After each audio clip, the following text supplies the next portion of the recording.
লাইফে ফার্স্ট কোথাও বেড়াতে গিয়ে এত ধোঁকা খেলাম, রাস্তায় রাস্তায় ঘুরেছি। সকালবেলা বের হয়েছি 12টা প্রায় আমাদের রাস্তায় বেজে গেছে। ভাগ্যিস ড্রাইভারটা ভালো ছিল, আমাদের রাস্তার মধ্যে না হলে অন্য কোনো ড্রাইভার হলে নামাই দিত। ড্রাইভারটা ম্যাপ দেখে দেখে কোন রকম আমরা মানে যে বাসায় যাব সেখানে গিয়ে পৌঁছাইছি। তো আসসালামু আলাইকুম, সবাই কেমন আছেন? আমরা ভালো আছি।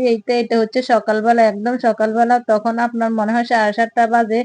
নাস্তা খেতেছি, আজকে নাস্তায় পাউরুটি আছে আর সিম্পল। এত তাড়াতাড়ি আমার বাচ্চারা নাস্তা খেতে চায় না, আমিও খেতে পারি না, কি করব। আজকে যেহেতু তাড়াতাড়ি বের হব, আমরা একটু দূরে যাব তো ঢাকার বাহিরে, তাই তাড়াতাড়ি ঘুম থেকে উঠলাম। আমাদের একটা গাড়ি ভাড়া করা হয়েছে, সেটা 9টা বাজে আসবে। তাড়াতাড়ি বাচ্চাদের রেডি করাতে তো একটা সময় লাগে। বাচ্চারা খেতে চায় না, আর আমি বেশি কিছু খেতে দিও না, কারণ বাচ্চারা বমি করে গাড়িতে, এই জন্য সিম্পল একটু কিছু খাইয়ে দিয়েছি। আর এদিকে জামা কাপড় বের করেছি, এই যে যে জায়গায় দিয়ে যাবে সব বের করে রাখছি। আর খালাকে বলছি আজকে একটু তাড়াতাড়ি আসতে, তো খালা আসলো, কাপড় ভিজেলো, এখন ঘরটা মুছতেছে। তো সবাইকে রেডি করার জন্য তো জামা কাপড় বের করে দিয়েছে। আসলে কোথাও যাওয়ার সময় হলে সবার জামা কাপড় রেডি করতে, সবাইকে রেডি করতে করতে দেখা গেছে আমার আর রেডি হওয়ার সময় থাকে না, আমি কোন রকম বোরকাটা গায়ে দিয়ে চলে যাই।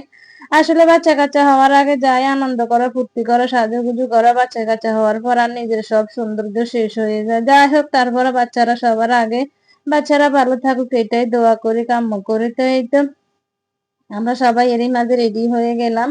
গাড়িতে 9টা বাজে এসে বসে আছে, এখন সবাই এক এক করে গাড়িতে উঠলাম। আমার বড় মেয়ে তো গাড়ির কথা শুনে বাসায় বমি করা স্টার্ট করছে, মানে ও আমার দুই মেয়ে গাড়িতে উঠতেই পারে না। দেখেন ফলি একটা হাতে সে বাসা থেকে ফলি একটা নিয়ে আসছে, মানে এত বমি করে সে।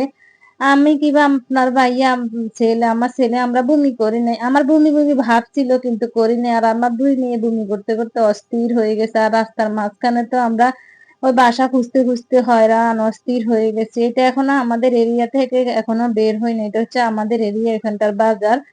এখানে শুক্রবার হলে জ্যাম থাকে, অটোর জ্যাম থাকে। ভাগ্যিস আজকে ছিল না। তা আপনাদের ভাইয়া গাড়ি থেকে নেবে আবার কিছু ফল কিনলো, আমরা এখানে কিছুক্ষণ দাঁড়াইছি, ওইটার ভিডিও করে নাই। তো চলে আসছি, এটা কোন জায়গা জানি না, যেহেতু আমরা ঢাকার বাইরে যাচ্ছি, ঢাকার বাইরে জায়গাগুলি আসলে আমি চিনি না, অনেক দূরে। তো রাস্তার মধ্যে ধোকা খেতে খেতেই গেলাম, প্রথমেই তো বলছি। ড্রাইভারের ম্যাপ দেখে দেখে নিয়েছে, ম্যাপের মধ্যে যে বাসায় যাব ওই বাসায় যাওয়ার 3টা রাস্তা। রাস্তার মধ্যে আমরা অনেককে জিজ্ঞাসা করতে করতে আসছি, আপনার মানে রাস্তা যে আমরা চিনি না, কেউ বলে ডানে, কেউ বলে বাঁয়ে, কেউ বলে পিছনে ফেলে আসছেন, ব্যাক করেন, এই আর কি। তো অবশেষে আমরা চলে আসছি যে বাসায় আসার কথা সেই বাসায়। এই যে আপনাদের ভাইয়া কিছু দূর আগে নেমে গেছে। তো বাসায় আসলাম, বাসায় এসে সবার সাথে কথাবার্তা হলো, সবকিছু রেডি হলো।